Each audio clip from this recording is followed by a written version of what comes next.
The book of Luke, chapter 11. As the crowds increased, Jesus said, "This is a wicked generation. It asks for a sign, but none will be given it except the sign of Jonah. For as Jonah was a sign to the Ninevites, so also will the Son of Man be to this generation.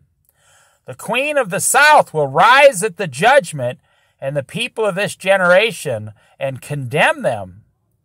For she came from the ends of the earth to listen to Solomon's wisdom, and now something greater than Solomon is here.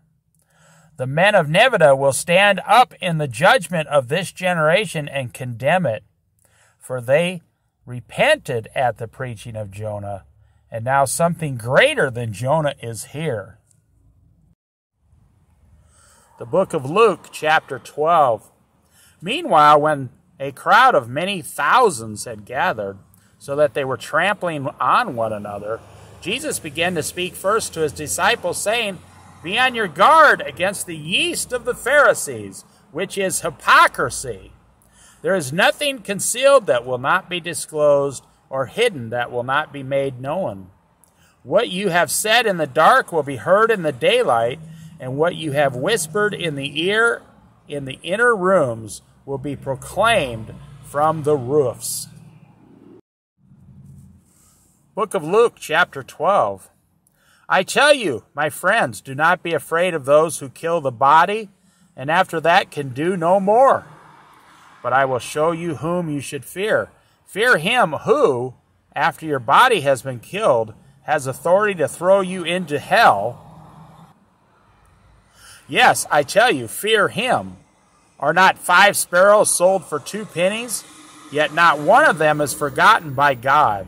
Indeed, the very hairs on your head are all numbered. Don't be afraid. You are worth more than many sparrows. Book of Luke, chapter 13. Now there was some present at that time who told Jesus about the Gentiles whose blood Pilate had mixed with their sacrifices. Jesus answered, "Do you think that these Gentiles were worse sinners than all the other Galileans because they suffered this way? I tell you, no, but unless you repent, you too will all perish. Or those 18 who died in the Tower of Siloam fell on them. Do you think that they were more guilty than all the others living in Jerusalem? I tell you, no, but unless you repent, you too will all perish."